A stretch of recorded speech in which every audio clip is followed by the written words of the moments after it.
दोस्तों, हजरत मेहदी अलैहिस्सलाम के ताल्लुक से एक बड़ा बुनियादी सवाल यह है कि हजरत मेहदी अलैहिस्सलाम के आने की निशानियां क्या क्या हैं। तो यह वीडियो आप पूरा जरूर देखना, जिससे आपको यह मालूम हो कि हजरत मेहदी अलैहिस्सलाम कब आने वाले हैं। सबसे पहले एक हदीस हम आपको बताते हैं।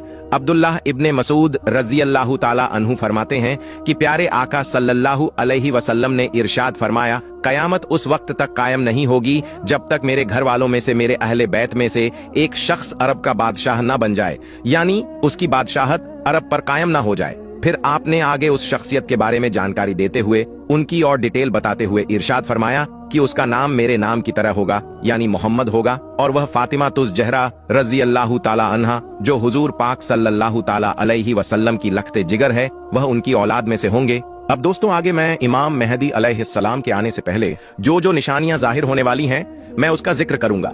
आप लोग इस पर गौर करिएगा, जरा सोचिए, जरा तवज्जो दीजिएगा। वह निशानियां ऐसा लगता है कि पूरी होती चली जा रही है। यह बात फिर भी हमें मालूम नहीं है कि हजरत मेहदी का जुहूर कब होगा, लेकिन वह निशानियां देखकर ऐसा लगता है कि अब वह पूरी हो रही है। उनमें पहली निशानी यह है कि मेहदी अलैहिस्सलाम के आने से पहले जुल्म सितम आम हो जाएगा, गोया के जुल्म और सितम का दौर दौरा होगा।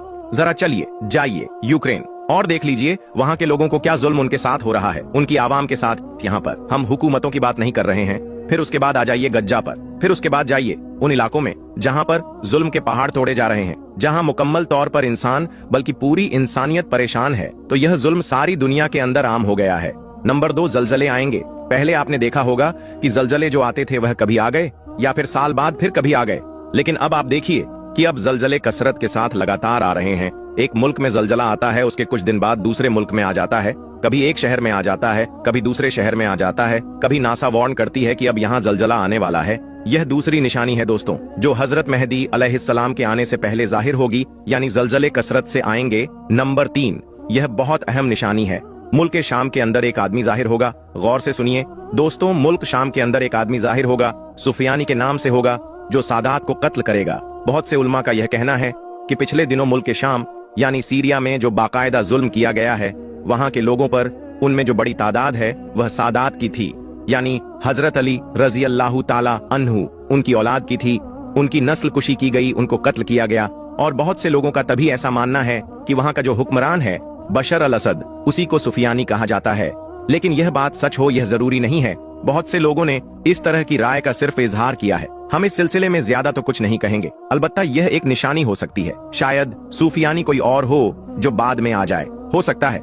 नंबर 4, चौथी निशानी यह होगी कि जिस साल हजरत महदी का जुहूर होगा, उस साल चांद और सूरज पर ग्रहण लग चुका होगा, यानी चांद पर भी ग्रहण होगा और सूरज पर भी ग्रहण होगा, यानी चांद ग्रहण और सूरज ग्रहण दोनों आगे पीछे वाक़े होंगे। यह उनकी निकलने की चौथी निशानी होगी। नंबर 5, हजरत महदी जाहिर हो जाएंगे, यानी उनका ज़हूर हो जाएगा। तो उनके जाहिर होने का वक्त जो होगा, उस वक्त आसमान से एक आवाज आएगी। यह बहुत बड़ी निशानी इसीलिए होगी क्योंकि ये ऐलान होगा पूरी दुनिया के लिए, पूरी इंसानियत के लिए, पूरी मानवता के लिए, ह्यूमन बीइंग के लिए ऐलान होगा कि देखो अब यह जो मेरा बंदा है इसकी इताअत करो।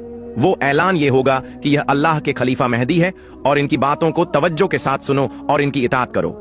यानी यह बिल्कुल क्लियर और दो टूक ऐलान होगा कि हमको इस बंदे की इताअत करनी है और इनकी बात माननी है और इनकी बात जो यह कहे उस पर हमको अमल करना है। बहरहाल, क्योंकि हजरत महदी अलैहिस्सलाम अभी जाहिर नहीं हुए हैं, तो उससे पहले यह बात नहीं कही जा सकती है कि यह ऐलान अभी हुआ है। लेकिन जाहिर सी बात है, जब जाहिर होंगे तभी यह बात को की जाएगी। नंबर 6, छठी बड़ी निशानी जो है, एक खजाना जो काबातुल्लाह के अंदर है, जो बैतुल्लाह के अंदर पोशीदा है, छुपा हुआ है। अल्लाहु आलम वह कहाँ है, उसका इल्म सऊदी गवर्नमेंट को है या नहीं है, अल्लाह ही के इल्म में है। बहरहाल वह खजाना छुपा हुआ है और उस खजाने को रताजुल काबा भी कहा जाता है। जब हजरत महदी अलैहिस्सलाम जाहिर होंगे तो फिर वह उस खजाने को निकालेंगे और कुछ रिवायत के मुताबिक यह है कि वह आने वालों को, मांगने वालों को भर भर के देंगे, यानी जिसे कहते हैं झोलियां भर देंगे। इतना देंगे लोगों को, यानी गुर्बत के उस आलम में लोग उनके पास आएंगे और वह उनको खूब सैराब करेंगे, खूब उनको देंगे, यहाँ तक कि लोग बहुत ज्यादा उसको लेकर खुश हो जाएंगे। फिर अगली निशानी ये होगी कि लड़ाइयां शुरू हो जाएंगी, सख्त जंगें होंगी दुनिया के अंदर। दोस्तों, क्या आप देख नहीं रहे, क्या आप गौर और फिक्र नहीं कर रहे हैं कि सारी दुनिया के अंदर इस वक्त जंगों का माहौल है? हर वक्त हमारे न्यूज चैनल यह दिखाते रहते हैं कि अब एक और आलमी जंग करीब है, यानी अब एक और वर्ल्ड वॉर होने वाली है। फला मुल्क से लड़ रहा है, रूस यूक्रेन से लड़ रहा है, फला मुल्क के ऊपर हमलावर है।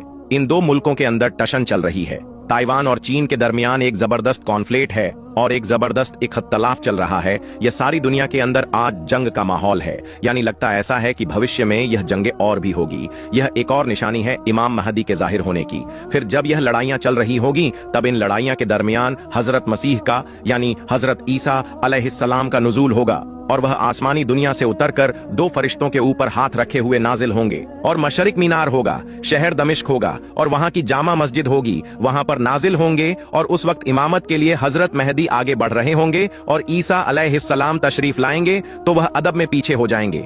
मेहदी कहेंगे आप तशरीफ लाइए तो ईसा अलैहिस्सलाम फरमाएंगे नहीं नहीं तुम ही इमामत करो, फिर हजरत मेहदी इमामत फरमाएंगे। ये गोया कि एक हजरत मेहदी के आने की एक और निशानी है। यह भी कहा जाता है कि उस वक्त एक बड़ा खजाना निकलेगा जो दरिया फुरात के अंदर से निकलेगा और वहां से सोने का एक बड़ा पहाड़ नमूदार होगा और वह पहाड़, इसकी निशानियां भी हदीस मुबारका के अंदर मौजूद है और वह पहाड़ इतना जबरदस्त होगा कि उसके लिए जंगें होगी और लाखों लोग उसके अंदर कत्ल कर दिए जाएंगे। यह भी आपके जाहिर होने की एक निशानी हो सकती है या हो सकता है बाद में, वल्लाहु आलम।